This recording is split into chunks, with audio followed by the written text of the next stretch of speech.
Hello and welcome to my channel. हम इस module में पढ़ेंगे पूरी पॉलिटिकल साइंस क्लास 9 से लेकर क्लास 12 तक की। So this is the introduction of the page. Okay, we will start with the basics of political science. Okay, इस मॉड्यूल में हम पढ़ेंगे कि पॉलिटिकल साइंस होती क्या है and what is politics exactly. Politics में कुछ टर्म्स बहुत फ्रीक्वेंटली यूज़ होते हैं, बार बार यूज़ होते हैं, तो class 9 to 12 stay tuned with me for this basics. सबसे पहले हम स्टार्ट करेंगे with the term that is democracy. Democracy is the government of the people, for the people and by the people.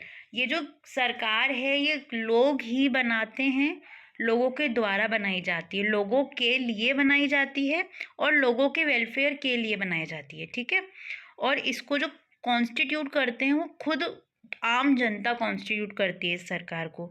इस सरकार का सबसे बड़ा एग्जाम्पल है हमारी यूएस की गवर्नमेंट, जो एक डेमोक्रेटिक फॉर्म ऑफ गवर्नमेंट है, और उसका फ्लैग मैंने यहाँ पर डाल रखा है आप लोगों के लिए, आपके रेफरेंस के लिए।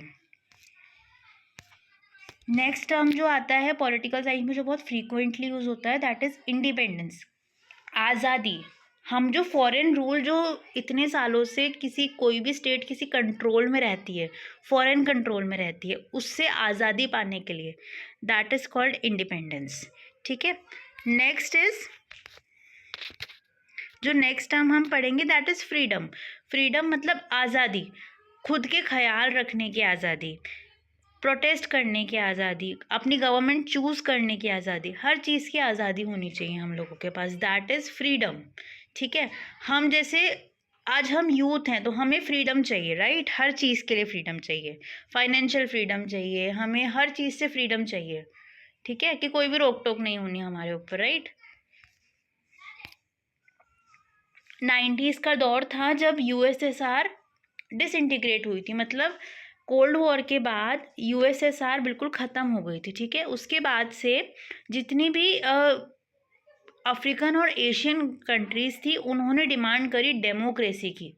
ठीक है, उन्होंने जब ये लिटरेसी पढ़ी, मतलब उन्होंने बहुत सारे लिटरेचर्स ऐसे पढ़े जो यूएस में पब्लिश हुए थे, उसकी वजह से उन लोगों के अंदर एक स्ट्राइव आया कि नहीं, हमें भी डेमोक्रेटिक फॉर्म ऑफ गवर्नमेंट चाहिए। तब से ये एक धारा चल गई कि अब हर कंट्री डेमोक्रेटिक होना चाहती थी 90s के अंदर। ठीक है, the last but not the least that is the rights. Rights क्या होते हैं? हमारे हक, हमारे अधिकार, बेसिक ह्यूमन राइट्स होना चाहिए। राइट टू फूड होना चाहिए, राइट टू एयर होना चाहिए, राइट टू हेल्दी इन्वायरमेंट होना चाहिए, राइट। हमारे पास सारे हक होने चाहिए, हमारे अधिकार, बेसिक जो जीने के लिए अधिकार हमें चाहिए वो तो होने चाहिए। तो पॉलिटिक्स के जो बेसिक्स हैं वो यही हैं कि हमारे पास इंडिपेंडेंस होनी चाहिए, हमारे पास फ्रीडम होनी चाहिए, हमारे पास हमारे हक होने चाहिए। पॉलिटिक्स का मतलब ही यही है कि हम लोगों को किस तरीके से वेलफेयर कर सकते हैं लोगों का। तो हम इस पूरे मॉड्यूल में यही समझेंगे किस तरीके से हिस्टोरिकल डेवलपमेंट्स के थ्रू पॉलिटिक्स में हम डेवलपमेंट करते गए। ठीक है, so all the best guys, thank you.